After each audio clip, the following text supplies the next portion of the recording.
Номер 8-ші есеп бізге өрнегінің барлық мүмкін мәндері жиынын табу керек.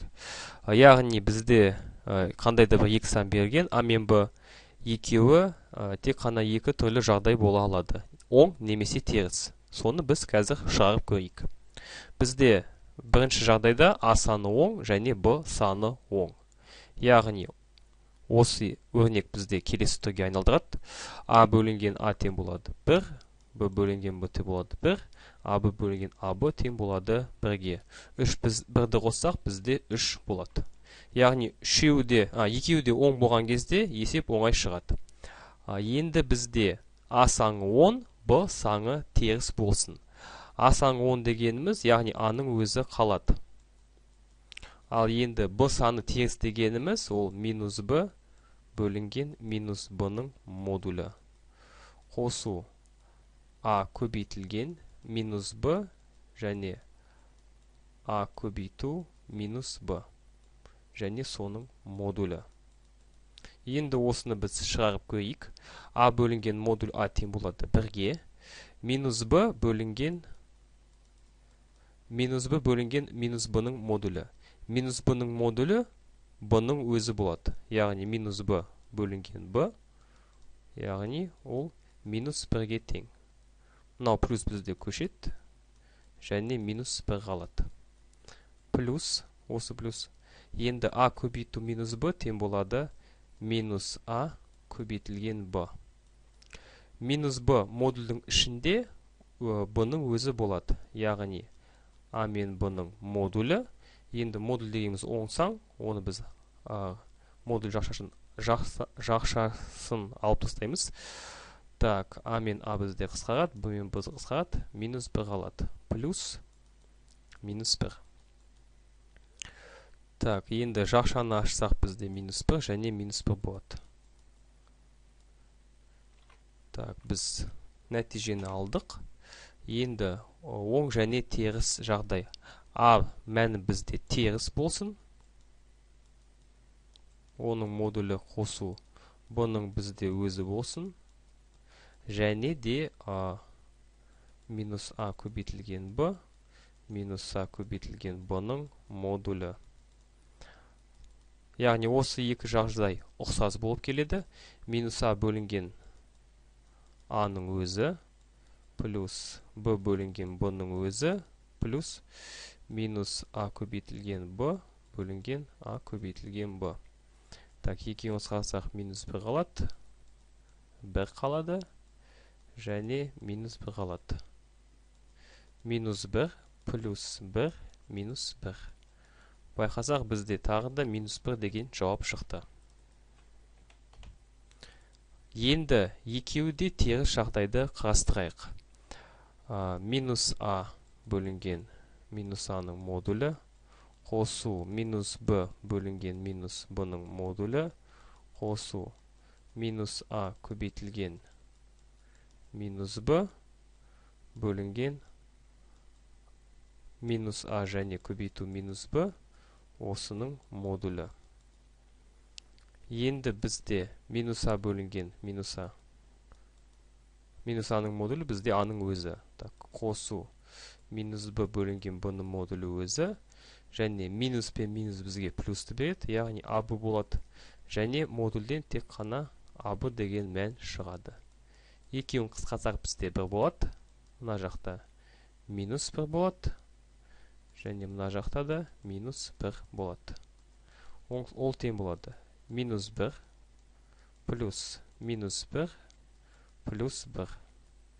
Так, екеуін қосқан кезде екеуі жойылып кетеді. Бізде тек қана қалатыны минус 1. Так, байқасақ бізде тек қана 3, минус 1, минус 1, минус 1 деген мән шықты. 3 және минус 1. Енді бізде жауапта С деген жауап бар, 3 және минус 1. Минус 1-ді біз қайталап 3 рет жазбаймыз, тек қана сандық мәні минус 1 болады. 9-шы есеп бізде сұрақ белгісінің орнына қандай санды жазатын табыңыз. 4 шаршы бізде 7-ге тең, яғни бізде 1, 2, 3, 4, 5, 6, 7, 8. Яғни біз 8 осындай шаршыны көбейту керекпіз 7 деген мәнге. 8 7 7 бізде 56.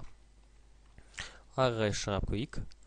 Қанша 3 таңбалы сан цифрларының орналасу реті бойынша геометриялық прогрессияны құрайтын анықтаңыз. Есеп өте оңай. Бізде мысалы 1-ден басталатын 3 таңбалы сан бар. 1 және 2. Геометриялық прогрессия болу үшін, яғни 3-ші сан бізде 4 болу керек. Яғни бізде 2-ші сан 1-ші саннан 2 есе артық, 3-ші сан 2-ші саннан 2 есе артық. Яғни бұл 1-ші сан. 2-ші сан байқасақ бізде 1-ден басталады, енді 3. 2-ші сан 1-шіден 3 есе үлкен, яғни 3 жерде 3-ім 9. 3-ші сан 2-шіден 3 есе үлкен. Так, 3-ші деп енді бұлай ғастырайық. Бізде 1 және 4, яғни осындай 3 таңбалы сан болуы мүмкін бе? 2-ші сан 1-шіден 4 есе үлкен, яғни мынау 3-ші сан 2-шіден 4 есе үлкен болу керек. Яғни 4 жерде 4-ім 16. Байқасақ бізде осы 4 таңбалы сан геометриялық прогрессия бола алады, дегенмен бізге тек қана 3 таңбалы сан керек. Яғни 1-ден басталатын сандар бітті. Және 2-ден басталатын санды ғастырайық. 2, 4. 1-ші сан 2-шісінен 2 есе үлкен, яғни 3-ші сан 2-шіден тағы да 2 есе үлкен болу керек. Яғни ол 8. Енді 4-ші. Так, мұнақты біз байғастайық. 2 және мысалы 6 деген сан. 2-ші сан 3-шісінен тағы да 1-шісінен 3 есе үлкен. Енді 3-ші сан 2-шісінен 3 есе үлкен болу керек. Яғни 18. 3 таңбалы санға жатпайды. Яғни кейбіреулер осы Б жауабы 3 деген санды белгілейді. Дегенмен бізде ол жауап қате болады. Неге десеңіз, бізде геометриялық прогрессия өспелі болуы мүмкін, немесе кемімелі болуы мүмкін. Яғни біз осы 3 жағдайды керісінше жазамыз. 4, 2, 1, 9, 3, 1, және де 8, 4, 2. Байқасақ бізде осы алғашқы 3 мысал бізде өспелі прогрессия, ал кейінгі 3 мысал бізде кемімелі прогрессия. Яғни бізде толық жауаптар саны 6 болуы керек. Яғни мынау есеп шығаруы дұрыс болады. Так, 11-ші есеп. Кестеде әр жылдағы Шкода және Chevrolet автомобильдер бағалары графикі берілген. Тік осьте бөліктің бағасы көлденең осьте жылдар көрсетілген. Жыл бойы автомобильдің бағалары 4 миллионнан кем емес болған жылдарды көрсетіңіз. 4 миллионнан кем емес, яғни 2009 жыл. Бұл тек қана 2009 жыл. Өйткені басқада 2009-ның астында, яғни графиктің сызықтары бар. 2009-дан тек қана тең және жоғары бөлігі осы болады. Жауап С. Мынау жауап дұрыс болады. 12-ші есеп. Тура осы сияқты бізде Шкода бағасы Chevrolet бағасынан жыл бойы жоғары болғанын анықтау керек. Бізде Шкоданың бағасы пунктир сызығымен, Chevrolet бағасы осы графикпен көрсетілген. Шкоданың бағасы Chevrolet бағасынан жыл бойы жоғары болу үшін ол график бойынша жоғары болуы керек. Яғни 2009 жылы Шкода жоғары, 2010 жылы Шкода жоғары, және 2010-нан бастап Шкода төмен. Яғни 2009 мен 2010 жылдар арасында осы Шкоданың бағасы Chevrolet'тен үлкен болған. Яғни А жауабы қате, Б жауабы дұрыс. Так, 13-ші есеп. Бізде осындай тізбектің қосындысы нешеге тең. Яғни өте оңай есеп. Байқасақ бізде 2001, 2002, 2003 деген сандар бар. Және мына жақта минус деген жақша бар. Біз минусты ашсақ, минус 1 болады, минус 2 болады, минус 3 болады. Тағы сол сияқты минус 15-ке дейін болады. Ал бізде мына жақта 2001, 2002, 2003, 2015, яғни жазып қойық. 2001 қосу 2002 осы тағы сол сияқты 2015 және қосу 2016. Және бізде азайтамыз 1-ді, азайтамыз 2-ні, азайтамыз 3-ті, 4-ті және азайтамыз 15-ке дейін. Яғни бізде 2001 азайту 1 ол 2000 болады. 2002 азайту 2 2000 болады. Және тура сол сияқты 3, 4, 5 және 15-ке дейін болса, онда біз 2000-ді қосамыз осылай 15 рет. 2000-ді 15 рет қосамыз деген сөз, яғни 2000-ді 15-ке көбейтеміз. Ол тең болады 30 000 және бізде тағы да қосылмаған 2016 қалды. Яғни жауап бізде 32 016 болады. Яғни А жауабы дұрыс. Так, 14-ші есеп. АБЦД нүктелері бір түзінің бойында жатыр. АБ-ның арақашықтығы 100 см. АБ-нікі 100 см. Так, АЦ-ның арасы 12 см. АЦ, мысалы, сыртында жатсын. Бұдан дыға дейін сыртында жатсын 35 см. Д-дан С-ға дейінгі ара қашықтық 123. Яғни байқасақ, ол болуы мүмкін емес, себебі мынау ара қашықтығы 100 см, мынау 12, мынау 35, яғни түгелінің ұзындығы 147 болады. Ал бізге 123 керек. Яғни С немесе Д нүктесі мынау АБ-ның ішінде жатыр деген сөз. Так, басқаша қарастырайық онда. Яғни мынау АБ болсын. Және С нүктесі ішінде жатсын яқта. АЦ дегеніміз 12. Мынау түгелі 100 болса, мынау яғни 88 болады. Және Д нүктесі бізде кішкене сыртта жатсын. Б-ның ұзындығы 35. Енді Д мен С-ның С-ға дейінгі қашықтығы 123. Д мен С-ның қашықтығы 88 қосу 35 тең болады бізде 123. Яғни келеді. Енді бізде Б-дан С-ға дейінгі қашықтықты табу керек. Б-дан С-ға дейінгі қашықтық бізде 88. Яғни мынау берілген жауап қате болады. А жауабы дұрыс болады. Яғни осы есеп сіз түзулерді сызып, тек қана сыртта емес, яғни берілген есеп бойынша осы арақашықтықтарды салыстырып және қосып азайтып, сіз білу керексіз, кей кезде осы арақашықтық 3-те жатуы мүмкін. Так, 15-ші есеп. Қызыл, жасыл және көк сары түсті шағылар барлық саны 123. Так, қызылдан басқа шағылар саны 94. Яғни қызыл саны дегеніміз 123 азайту 94, яғни тең болады бізде 29. Қызылдың саны 29. Жасылдан басқа шағылар саны 81. Яғни жасыл шағылар саны 123 азайту 81. 123. Так, 2 болады, 4 болады. 42. Көктен басқа шағылар 89. Көк дегеніміз ол 123 азайту 89. Ол тең болады 34. Так, сары шағылар саны М. Сары шағылар саны біз табу керекпіз, яғни 123 азайту 29, 42, 34. Яғни бүкілін қоссақ бізде 9, 2, 4. Бізде 5 болады. Бірім ойда 2, 4, 6, 100. Так, байқасақ бізде 18 деген мән шықты. Яғни сары шағылар саны 18. Так, сары шағылар саны М. Үлкен әріппен берген еді. Және көк шағылар саны К болсын. К.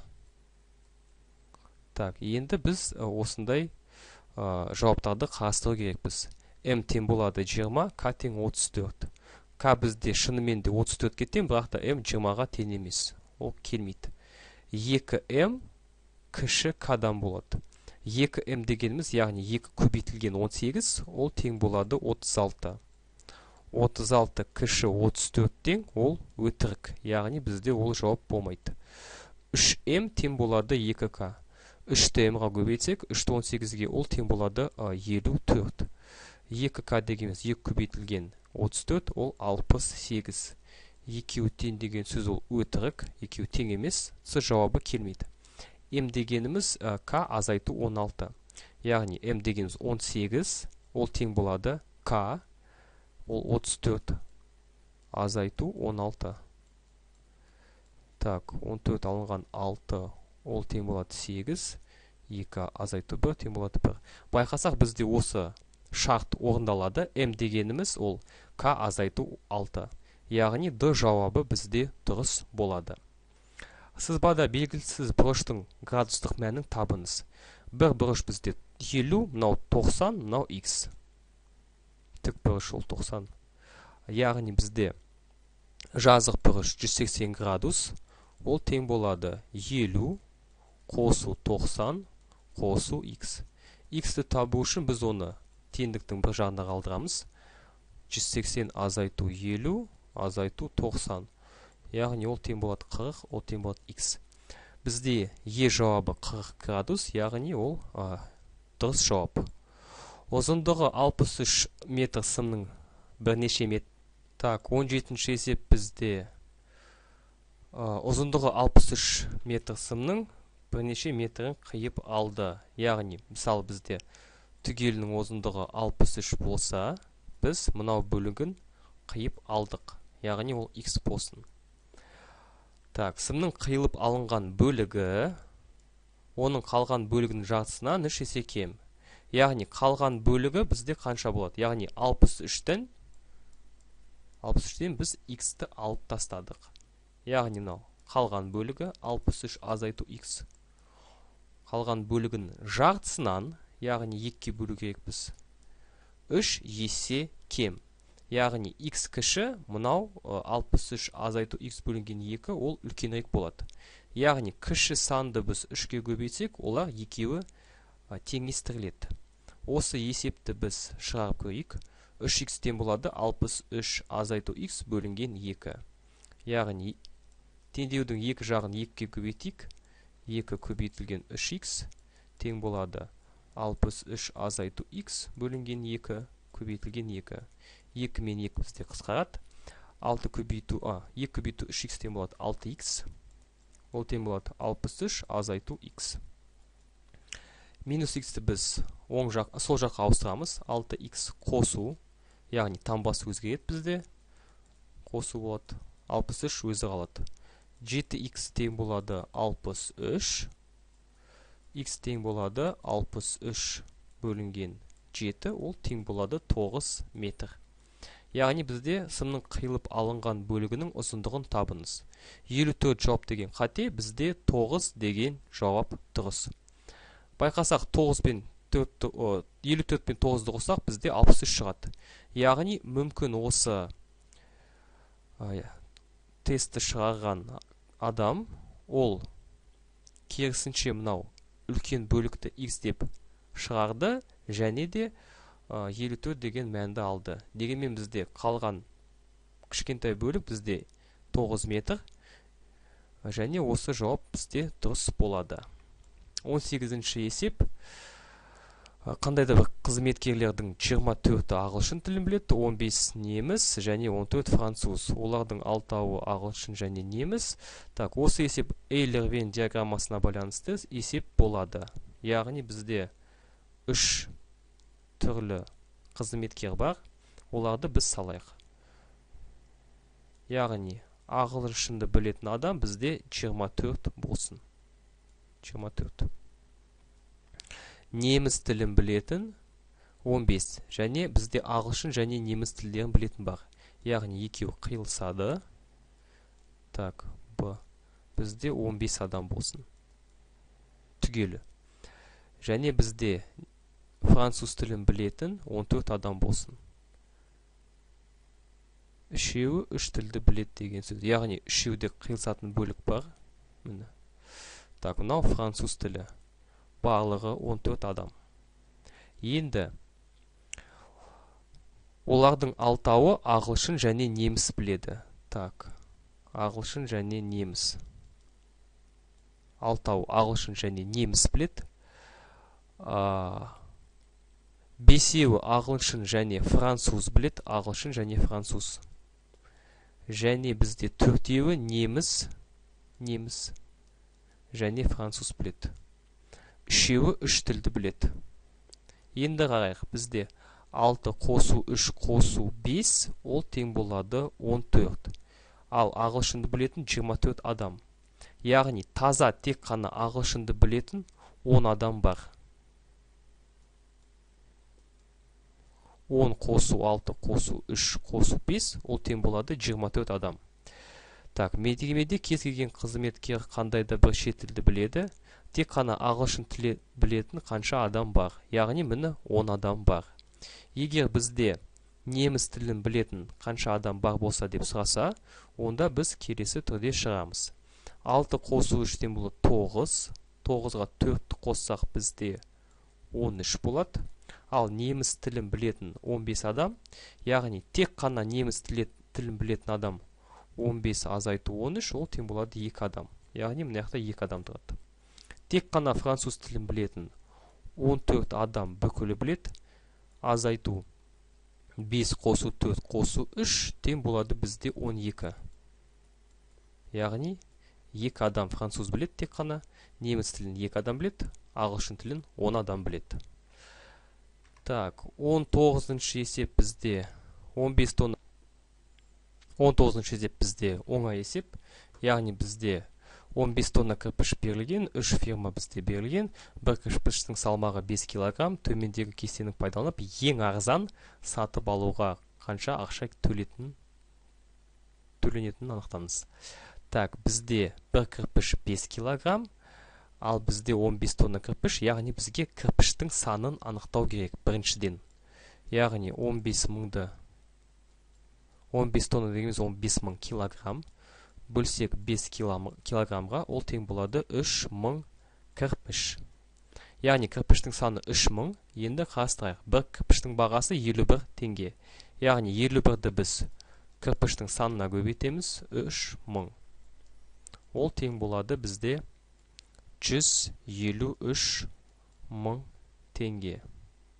Және оған 7 мыңды қосамыз жеткізу бағасы. Өйткені жеңілдіктер бізде жоқ. Қосу 7 мың теңге. Яғни ол тең болады 160 мың теңге. Ол бірінші жағдай. Екінші жағдай 52 теңгеден біз алсақ бір кірпішті көбейту 3 мың кешіңіз. 52 көбейткен 3 дегеніміз 156 мың. Және бізде жеткізу бағасы 6,5 мың теңге. Бірақ та 100 мың теңгеден артық сомаға сауда жасаса, жеткізу тегін. Яғни түк біз қоспаймыз. 156 мың, 160 мың. Яғни мынау сан бізде кішірек болады. Енді мүмкін үшінші сан кішірек болады, екіншіге қарағанда. Оны да қарастырайық. 53-ті біз көбейтсек 3 мыңға, ол тең болады 159 мың. Яғни әрдайым бізде кем емес. Және біз жеткізу бағасын 6 мың емес, 125 теңгеден артық болса 50%-ын қосу керекпіз. Яғни қосу керекпіз 50%-ы 3 мың теңге. Жеткізу бағасы 162 мың. Яғни үшеуінің ең арзаны 156 мың теңге. Яғни бұл Б жауабы болады. Ең соңғы 20-шы есеп. Сымнан қабырғасы 12 тең қабырғалы үшбұрыш құрастырылды. Егер осы сымды жазып, одан квадрат жасаса, онда оның ауданын табыңыз. Яғни бізде қандай да бір сым болды. Мысалы 3 тең бөлік. Одан біз осындай үшбұрышты жинап алдық. Қабырғасы 12 тең қабырғалы үшбұрыш. Яғни әр қабырғасы бізде 12 тең. Яғни мынау осы бізде жазық сымның ұзындығы 12 қосу 12 қосу 12, яғни 36 сантиметр. Енді осы сымды біз жазып қойдық, одан квадрат жасадық. Яғни 36 сантиметрді біз 4 бірдей бөлікке бөліп тастадық. 1, 2, 3, 4. Енді 36-ны біз 4-ке бөлсек, бізде 9 деген сан шығады. Яғни бізде шаршының қабырғасы 9 сантиметр болатын деген сөз. Енді осы квадраттың ауданы бізде қандай болады? Шаршының ауданы 9, шаршының қабырғасы 9 болса, ол аудан дегеніміз 9-дың квадраты, яғни бұл 81 деген сан. Бізде А жауабы 81, яғни біз осылай номер 1707 математикалық сауаттылық нұсқаны шығарып бітірдік.